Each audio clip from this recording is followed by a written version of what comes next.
আসসালামু আলাইকুম বন্ধুরা, নাহারের রান্নাঘরে নতুন আরও একটি রেসিপিতে সবাইকে অনেক অনেক শুভেচ্ছা ও অভিনন্দন।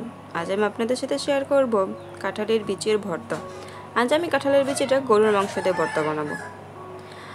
আমি এখানে 1 পিস গরুর মাংস নিয়ে নিয়েছি, কিছু রসুন নিয়েছি, আদা, পেঁয়াজ, কাঁচামরিচ, শুকনো মরিচ আর নিয়েছি কাঁঠালের বিচি।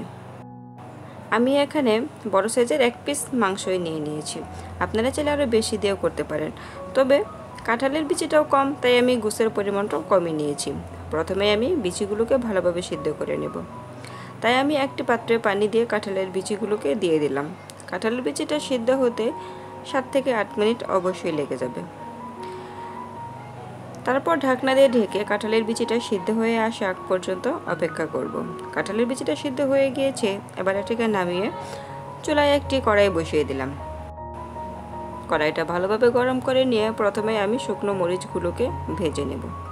যে কোনো ভর্তাতে 2 ধরনের মরিচ ব্যবহার করলে ভর্তার টেস্টটা অনেক ভালো আসে, তাই আমি এখানে 2 ধরনের মরিচই ব্যবহার করব। শুকনো মরিচটাকে খুব সুন্দর করে ভেজে নিতে হবে, যাতে মরিচের ভিতরের বিচিটা সহ সুন্দরভাবে ভাজা হয়ে যায়।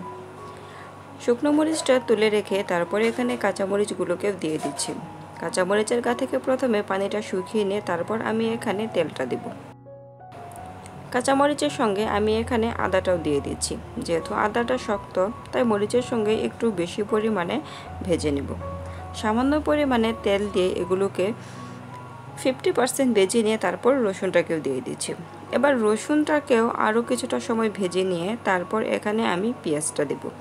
আমি ধাপে ধাপে এগুলো ব্যবহার করছি, কারণ এগুলো ধাপে ধাপে ভাজতে হবে, তাহলে ভর্তার টেস্টটাও ভালো আসবে।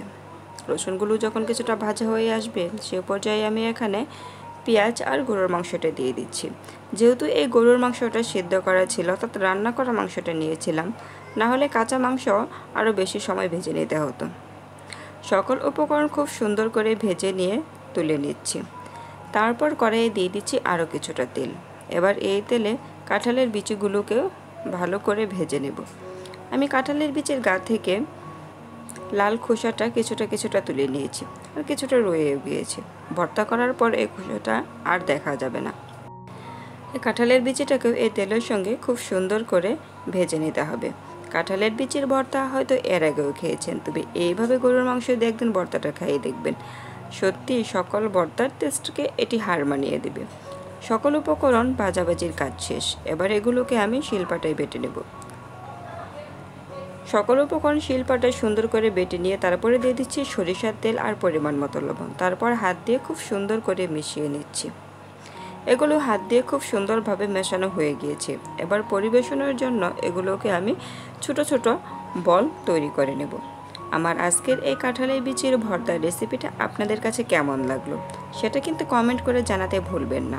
আর ভালো লেগে থাকলে ভিডিওটিতে অবশ্যই একটি লাইক করে যাবেন।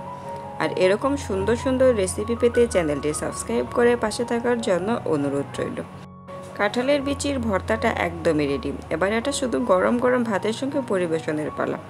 এভাবে কাঁঠালের বিচির ভর্তা না খেয়ে থাকলে আর অপেক্ষা কিসের, আজই বানিয়ে ফেলুন।